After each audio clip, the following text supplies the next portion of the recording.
Tole, barattoota akkam jirtu? Nagaa keessanii jireenya badhaadhaa baga nagaa taatan. Kun biiroo barnoota magaala Finfinnee irraa qophaa'ee kan isiniif dhiyaatu barnoota fiiziksii kutaa 7ffaati. Qopheessaan barsiisaa Eebbisaa Yiggazuuti.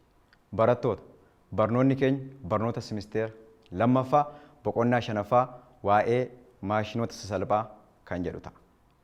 Boqonnaa 5 maashinoota sasalphaa osoo hin eegalin dura kaayyoon barnootichaa barattoonni xumura barnoota kanaan booda waa'ee maashinootaa, waa'ee dalagaa maashinootaa, akkaataa fayyadama maashinootaa ni tarreessu, ni ibsu, akkasumas ni shaakalu. Boqonnaa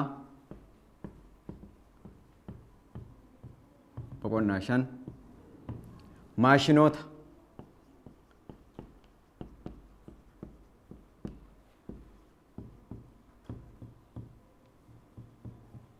maashinoota salphoo. 5.1 hiika maashinootaa. Hiikaa maashinootaa.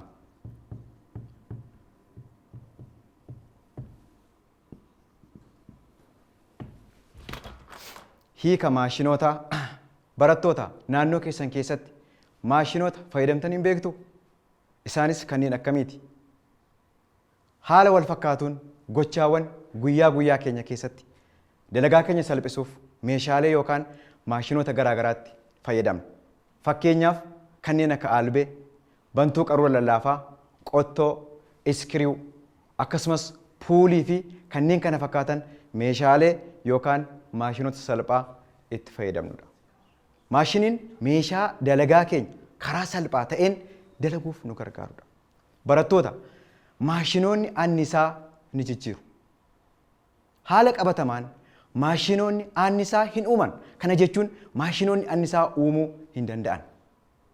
Garuu haala qabatamaan maashinoonni akaakuu annisaa makaanikaalaa humna xiqqaa qaburraa gara akaakuu annisaa makaanikaalaa humna guddaa qabutti ni dabarsu yookaan ni jijjiiru. Maashinoonni baay'istoota humnaa yookaan saffisaatti tajaajilu. Baay'ee gaariidha. Barattoota, maashinoota maaliif fayyadamna? Maashinoota maaliif fayyadamna? Gaaffii maashinoota maaliif fayyadamna jedhu kana hubachuuf jechoota ba'aa akkasumas immoo humna sochooftuu kan jedhu beekuun nu barbaachisa. Kana jechuun humna sochooftuu, humna sochooftuu fi ba'aa beekuun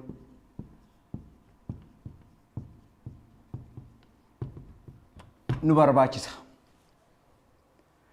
Humna sochooftuu jechuun maal jechuudha? Humni sochooftuu mallattoo ishee kanaan bakka bu'a. Humna sochooftuu qubee kanaan bakka buusna. Akkasumas ba'aan qubee ishee kanaan bakka bu'a.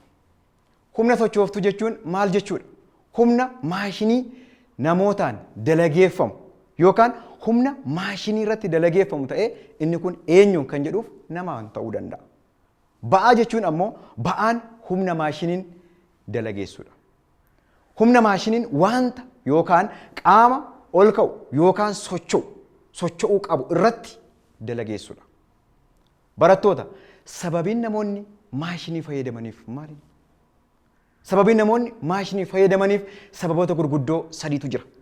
Tokkoffaa irratti humna baay'isuuf.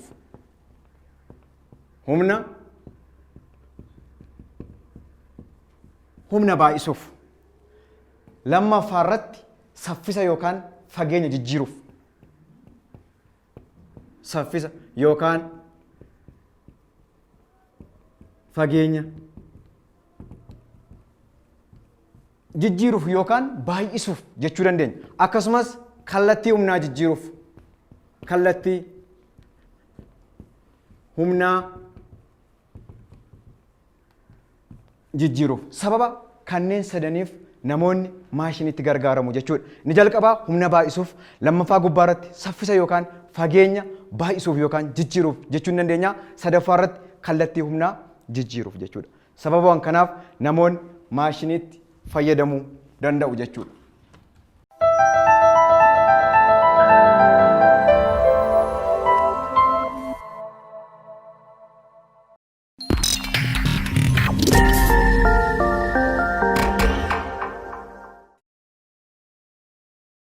Tole, baay'ee gaariidha. Humni qaama tokko bal'insa habalakaa irra dhiibuun yookaan harkisuun ol baasuuf barbaachisu humna sochooftuu jedhama.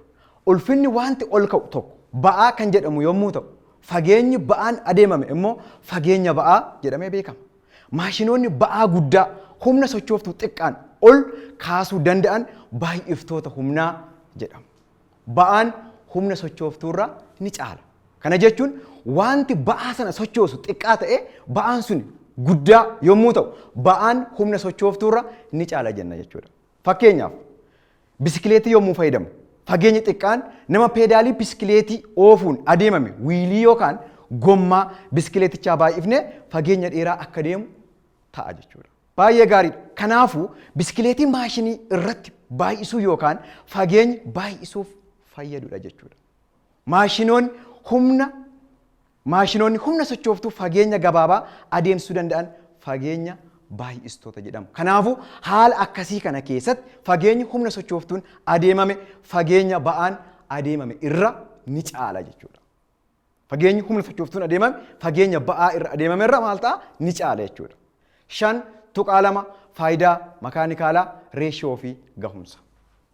5.2 faayidaa makaanikaalaa faayidaa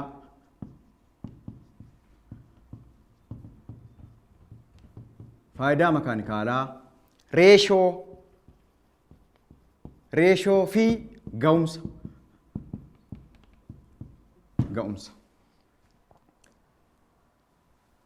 Barattoota, faayidaan makaanikaalaa as keessatti akka qabxii jalqabaatti fudhannee ilaalla jechuudha. Faayidaa makaanikaalaa. Faayidaa makaanikaalaa.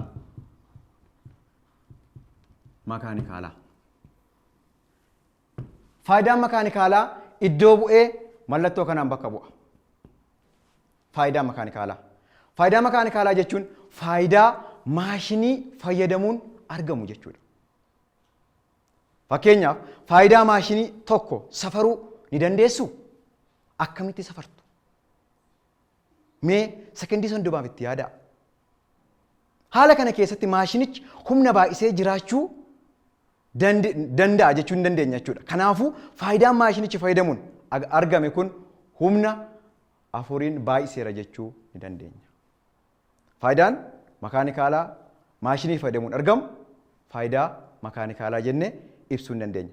Maashinichi humna sochooftuu yeroo meeqa akka baay'ise nutti agarsiisa jechuudha. Maashinichi humna sochooftuu yeroo meeqa akka baay'ise nutti agarsiisa jechuudha. Maashinichi kanaafuu faayidaa makaanikaalaa maashinichaa fayyadamuun argamu reeshoo ba'aa fi reeshoo humna sochooftuuti. Kana jechuun faayidaa makaanikaalaa wal qixa ta'a reeshoo ba'aa irraan humna sochooftuu jechuudha. As keessatti wanti nuti ilaaluu qabnu faayidaan makaanikaalaa ba'aa fi humna sochooftuu kana gidduutti hariiroo pirooporshinaalummaa gurguddoo lama qaba. Innis hariiroo pirooporshinaalummaa fuggisoo fi hariiroo pirooporshinaalummaa kallattiiti. Faayidaan makaanikaalaa hariiroo pirooporshinaalummaa kallattii ba'aa wajjin qaba. Garuu hariiroo pirooporshinaalummaa fuggisoo humna sochooftuu wajjin qaba. Hima herregaan yommuu agarsiisnu faayidaan makaanikaalaa hariiroo pirooporshinaalummaa kallattii ba'aa wajjin qaba. Haa ta'u malee faayidaan makaanikaalaa hariiroo pirooporshinaalummaa fuggisoo humna sochooftuu wajjin qaba. Faayidaan makaanikaalaa akkasumas ba'aan humni sochooftuun yuunitii mataa isaanii danda'e qabu. As keessatti fudhannee yoo ilaalle ba'aan yuunitii niwutoonitiin safarama. Humni sochooftuus niwutoonitiin safarama. Faayidaan makaanikaalaa yuunitii qabaa? Kan jedhuuf itti deemnee haa ilaallu.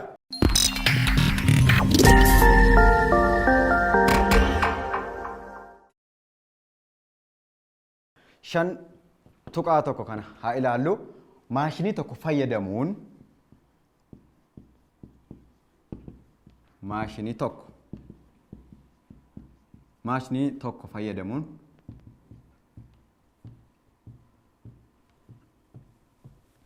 tokko fayyadamuun ba'aa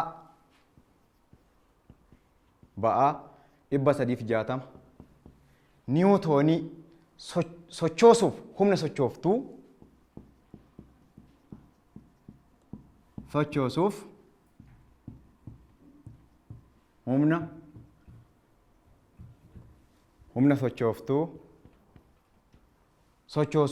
humna sochooftuu 60 niwutoonii dalageessuun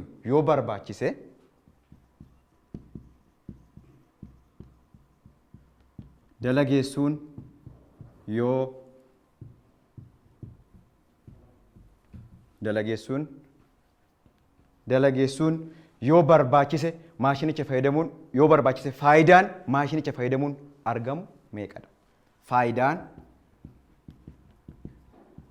Faayidaan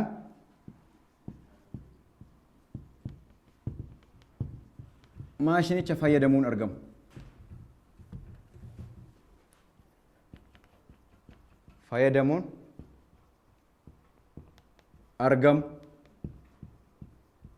Meeqaa? Mallattoo gaaffii.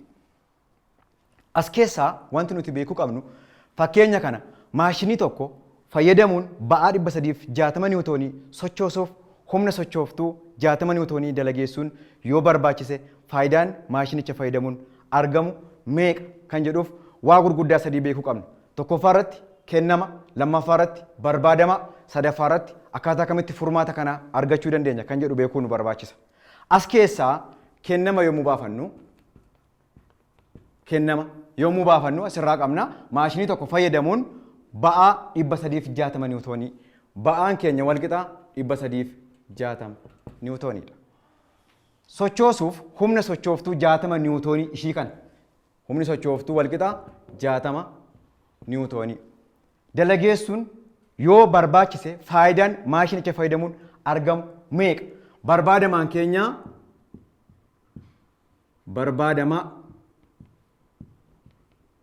barbaadamaan faayidaa makaanikaalaati jechuudha. Furmaataa jennu asitti.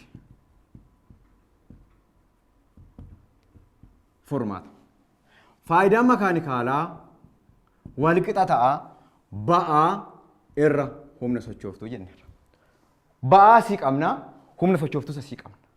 Kana jechuun faayidaan makaanikaalaa keenya ba'aan keenya meeqa? 360 niwutoonii waan ta'eef faayidaan makaanikaalaa walqixa ta'a 360 niwutoonii hiruu humna sochooftuu immoo asii qabna 60 niwutoonii taate jechuudha.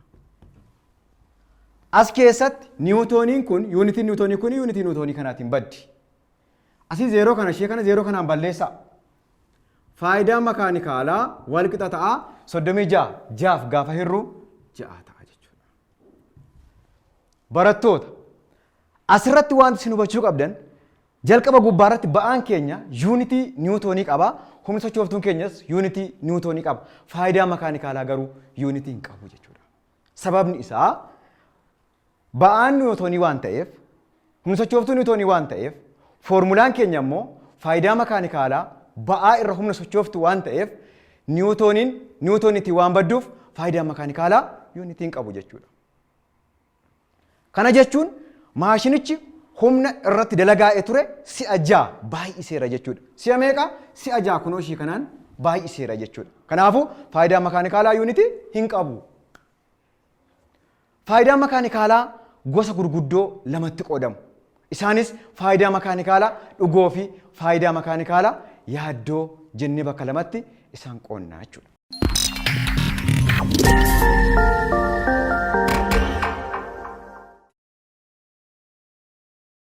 Faayidaan makaanikaalaa. Faayidaan makaanikaalaa bakka lamatti qoodamu. Bakka lamatti qoodamu. Isaanis Isaanis A faayidaa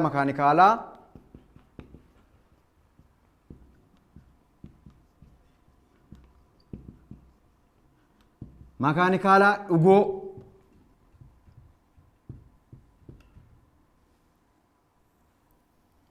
faayidaa makaanikaalaa dhugoo fi faayidaa makaanikaalaa yaaddoodha. Jalqabaaf faayidaa makaanikaalaa dhugoo jechuun maal jechuu akka ta'e haa ilaallu. Faayidaa makaanikaalaa dhugoo, faayidaa makaanikaalaa maashinichi haala qabatamaa ta'een kennu. Haala qabatamaa ta'een kennu jechuun rigata wajjin yeroo riganni jiru keessatti faayidaa makaanikaalaa maashinichi haala qabatamaa ta'een kennu. Kana jechuun immoo rigata wajjiniin yookaan yeroo riganni jiru keessatti jechuudha. Inni lammaffaan faayidaa makaanikaalaa yaaddooti. Faayidaa makaanikaalaa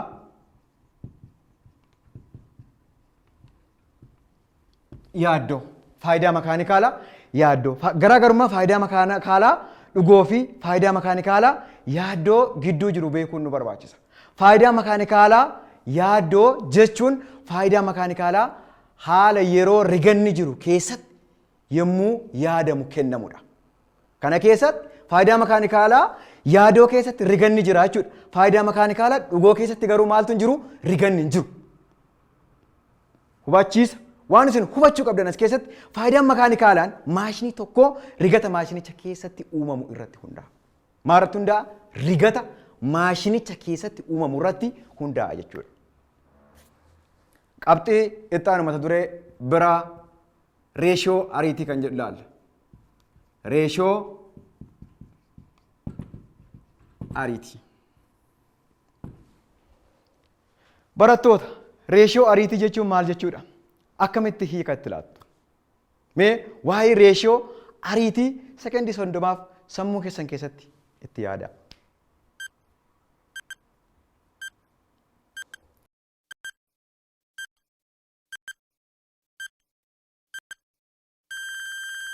Dansa. Reeshoo ariitii maaliin bakka buusna? Akkuma faayidaa makaanikaalaa keessatti ilaallee reeshoon ariitii iddoo bu'ee qaba. Reeshoo ariitii kan ittiin bakka buusnu ishii kanaan bakka buusna jechuudha. Mallattoon isheen kun reeshoo ariitii jennee dubbisna. Reeshoon ariitii faayidaa makaanikaalaa yeroo riganni hin jirre ibsa jechuudha. Yeroo riganni hin jirre. Reeshoo ariitii faayidaa makaanikaalaa yeroo maal ta'e yeroo riganni hin jirre ibsa jechuudha. Riganni isaan gidduu hin jiru. Faayidaa makaanikaalaa yaaddoo jedhamees hin beekama. Faayidaa makaanikaalaa yaaddoo kan ittiin bakka buufnu. Faayidaa makaanikaalaa. Faayidaa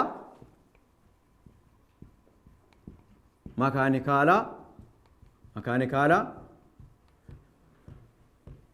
yaaddoo. Faayidaa makaanikaalaa yaaddoo kan ittiin bakka buusnu yookaan iddoo bu'een isaa ishii kana taati. IMA jennee ibsuu dandeenya.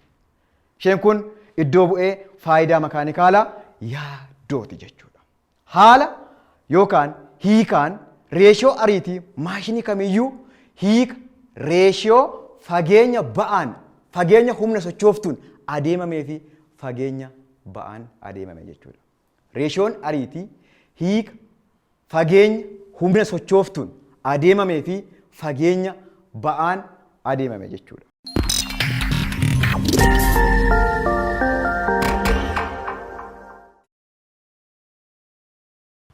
Kana jechuun isheen kun reeshoo ariitiiti. Reeshoon ariitii fageenya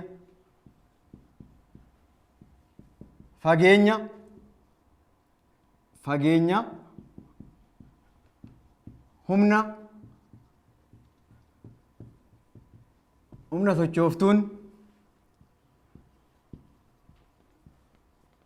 adeemame irraan fageenya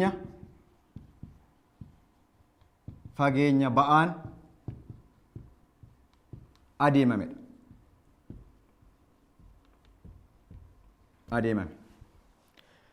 Iddoo bu'ee isaa gaafa gargaaramnu reeshoon ariitii wal qixa ta'a.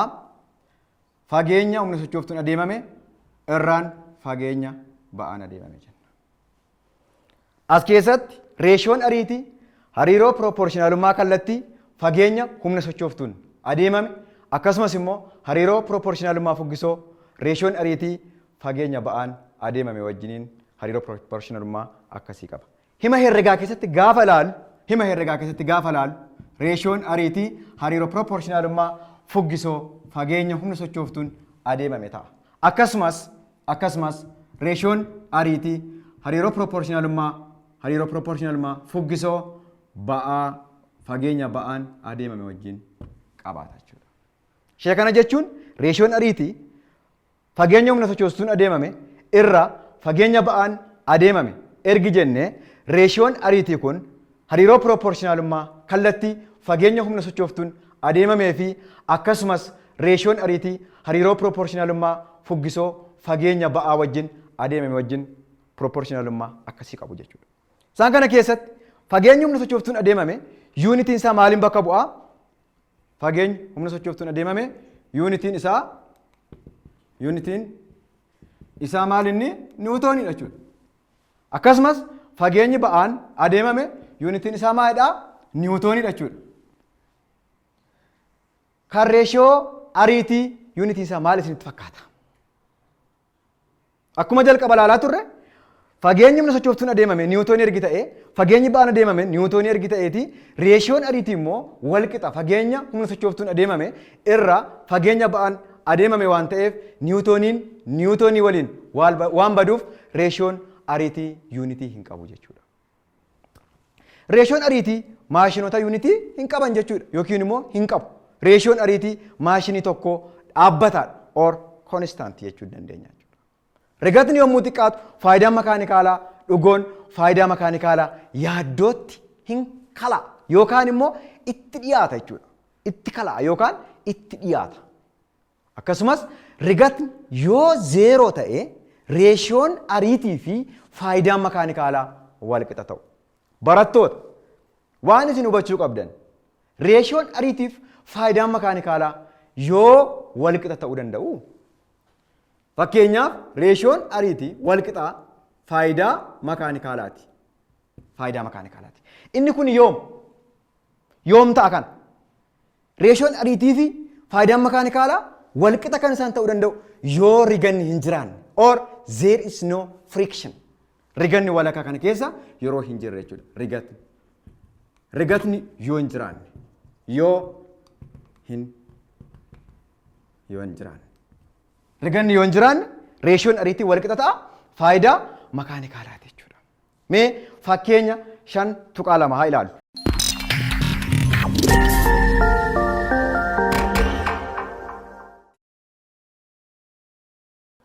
Reeshoo ariitii kan jedhu ilaalla jechuudha. Reeshoo ariitii ishee kanaan bakka buufna jechuudha. Reeshoon ariitii yeroo riganni hin jirre kan inni ibsu. Reeshoon ariitii faayidaa makaanikaalaa yeroo riganni hin jirre ibsa. Faayidaan makaanikaalaa yaaddoos jedhamee ni waamama. Hiikaan reeshoo ariitii fageenya ba'aan adeemamee fi fageenya humna sochooftuun adeemamee fi fageenya ba'aan adeemame ibsa. Kana jechuun reeshoon ariitii wal qixa ta'a fageenya humna sochooftuun adeemame irraa fageenya ba'aan adeemame ta'a jechuudha. Reeshoon ariitii wal qixa fageenya humna sochooftuun adeemame irraa fageenya ba'aan adeemame ergi jennee reeshoon ariitii hariiroo pirooporshinaalummaa kallattii ishii kana wajjin qaba. Hariiroo pirooporshinaalummaa fuggisoo fageenya ba'aa wajjin adeemame wajjin qaba jechuudha. Reeshoon ariitii maashinoota yuunitii hin qaban. Reeshoon ariitii maashinii tokko dhaabbataadha. Riganni yommuu xiqqaatu faayidaan makaanikaalaa dhugoo faayidaa makaanikaalaa yaaddootti kala yookaan immoo itti dhiyaata jechuudha. Akkasumas rigatni yoo hin jirre yookaan immoo rigatni yoo zeeroo ta'e reeshoon ariitii wal qixa faayidaa makaanikaalaa ta'a. Kana jechuun reeshoon ariitii wal qixa faayidaa makaanikaalaa kan inni ta'u yommuu riganni hin jirre jechuudha. Yommuu riganni hin jirre. Rigatni hin jirre. Yommuu rigatni hin jirre isheen kun wal qixa taate jechuudha.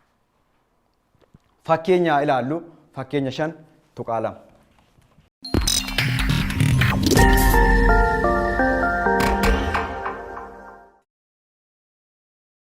Fakkeenya 5.2 humni sochooftuu maashinii tokkoo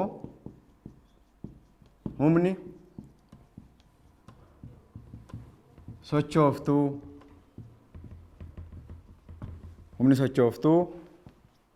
maashinii tokkoo humni sochooftuu maashinii tokkoo 8 meetira yommuu socho'u 8 meetira yommuu 8 meetira yommuu socho'u ba'aa 2 meetira yoo ol kaase ba'aa 2 meetira yoo ba'aa 2 meetira yoo ol kaase reeshoon ariitii maashinichaa meeqa? Reeshoon ariitii maashinichaa meeqa? As keessatti kennama keenya adda baafan. Kennamni keenya fageenya humni sochooftuun maashinii tokkoo fageenya humni sochooftuun adeemame wal qixaa 8 meetira. Fageenyi ba'aan adeemame wal qixaa 2 meetira.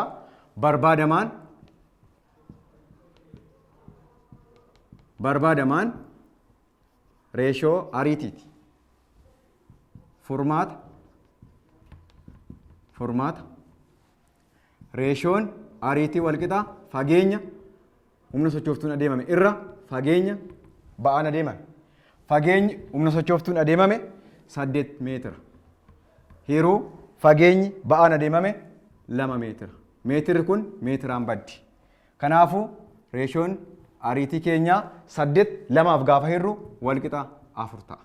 Kana jechuun reeshoon ariitii yuunitiin qabu jechuudha. Sababni isaa fageenyi humna sochooftuun adeemame yuunitii meetiraan bakka waan bu'uuf ba'aan kan adeemame immoo ammas meetiraan waan bakka bu'uuf meetirri meetiraan bada reeshoon ariitii wal qixaa 4 ta'a jechuudha.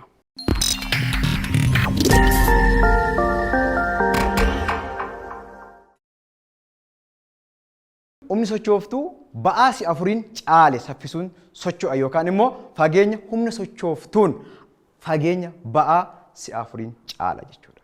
Si'a 4 caaluusaa nu agarsiisa jechuudha. Kanaafuu waa'ee reeshoo ariitii hamma kana kan laallee yoo ta'u jalqabarraa kaanee faayidaa makaanikaalaa maal akka ta'e ilaalaa turre. Faayidaan makaanikaalaa jechuun maal akka ta'e, maashinii jechuun maal akka ta'e, maashinii jechuun dalagaa keenya salphisuuf karaa salphaa ta'een dalaguu akka dandeenyuuf kan itti fayyadamnu ta'uudha. Haala naannoo keessa jiraannu keessatti maashinoota kallattii garaagaraatiin itti kan gargaaramnu ta'uu nu agarsiisa jechuudha. Inni kan biraan faayidaan makaanikaalaa jechuun maal akka ta'e, maashinii fayyadamuun bu'aan argamu faayidaa makaanikaalaa akka jedhamu. Akkasumas namni maaliif maashiniitti gargaaramuu isa barbaachise kan jedhuuf sababoota gurguddoo 3 ilaalleerra. Tokkoffaa irratti humna baay'isuuf, lammaffaa irratti saffisa yookaan fageenya baay'isuuf, sadaffaa irratti kallattii humnaa jijjiiruuf akka ta'e ilaalleerra.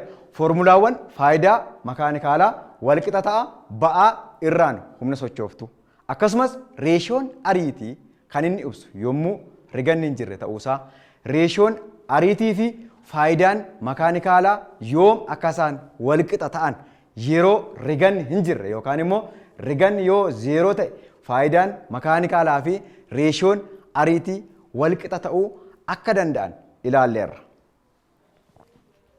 Gaaffilee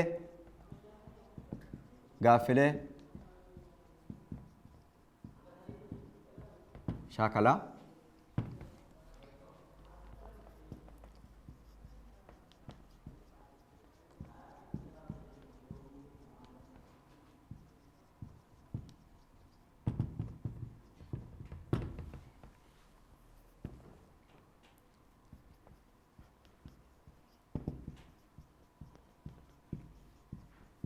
Faayidaan makaanikaalaa maali?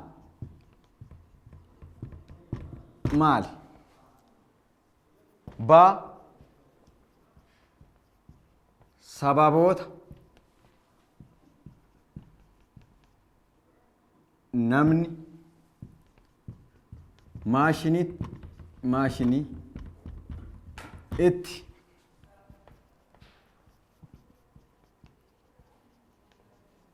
fayyadamuuf haala naannoo keessa jiraattu. Naannoo keessa jiraattu.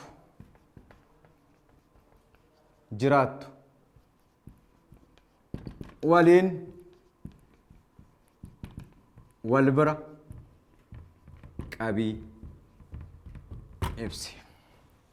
Barattoota gaaffilee shaakalaa kanneen armaan gadii ibsedha. Faayidaan makaanikaalaa maali? Sababoota namni maashinii itti fayyadamaniif haala naannoo keessa jiraattu waliin wal bira qabii ibsi. Naannoo keessa jiraattan keessatti maashinii maalitti akka fayyadamtan, maashinoonni akkamii akka jiran, hiika maashinii kana wajjin wal bira qabdanii haala naannoo keessanii wajjin wal bira qabdanii hiika itti laattu. Gaaffilee shaakalaa isinii dhiyaate kanas ta'u akkasumas kitaaba keessan dubbistanii ogummaa keessan gonfachuu akka dandeessan abdii guddaan isinirraa qabaa. Barnoonni keenya guyyaa har'aa asirratti kan raawwatu ta'a. Torban mata duree biraatiin hanga walitti deebinutti nagaan turaa, galatoomaa, jabaadhaa, dubbisaa.